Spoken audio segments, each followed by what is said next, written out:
right, so observational studies cannot prove causation. They cannot tell you why things are happening.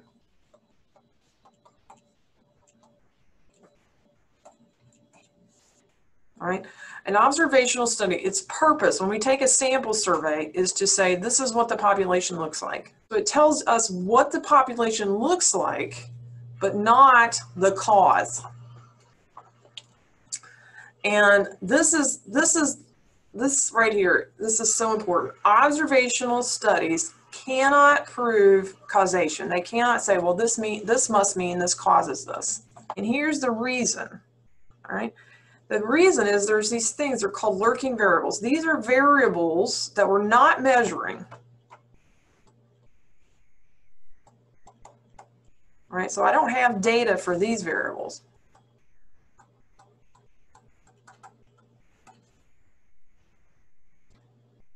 That's not, all right.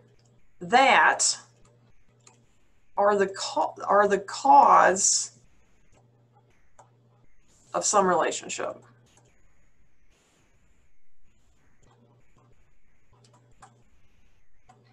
That you see in the data.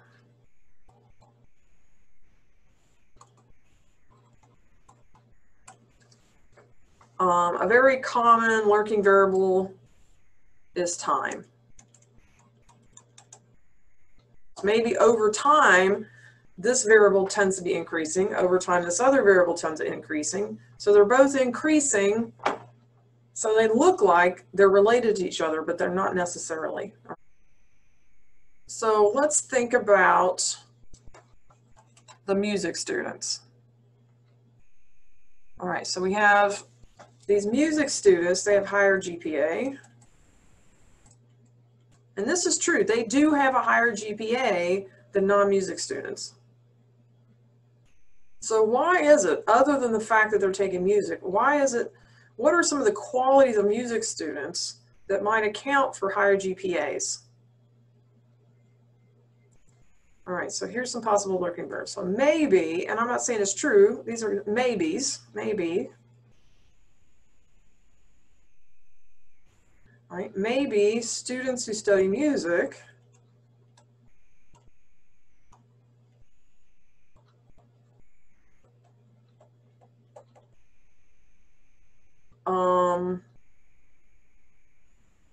they have better working habits.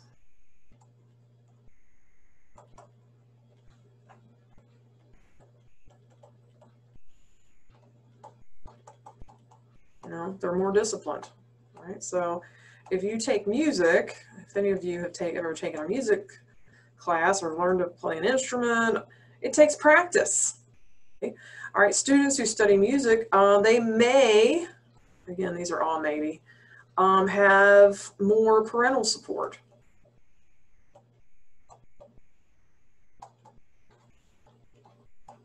You know, if you're playing an instrument, for instance, then you may have to go to school at different hours than you normally do. All right, so so outside of class time, you may have to show up to school. And in doing so, your parents are going to have to drive you. And so if you don't have parental support and they're not going to drive you to these things, you might not be involved in that. Maybe that students who study music come from wealthier homes on average.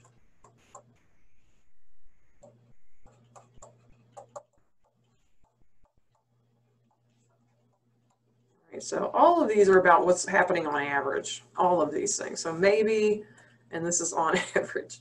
I mean, obviously there's going to be students who are excellent students who don't take music. And then there's going to be students who study music that are not very good students. I mean, you, for instance, I know my daughter was in band and her instrument cost a lot of money. It was just a little flute, but it still cost hundreds of dollars for this flute. And if your parents don't have the money, then you may not get to participate in band. It could be, you know, it could be the other way around. Rather than the music, taking music improves your GPA, maybe smarter people tend to like music. when I say smarter, I'm talking about higher GPAs. GPA is not the only measure of smart. You can be really smart and not have a high GPA. But maybe smarter people tend to like music. I mean, who knows? But that's the whole point. Who knows is the point.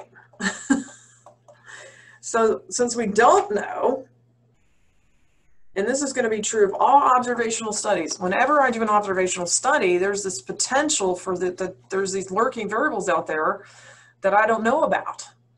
And any of those could be causing the relationship that I see in the data. So that is why I cannot conclude causation between variables in an observational study.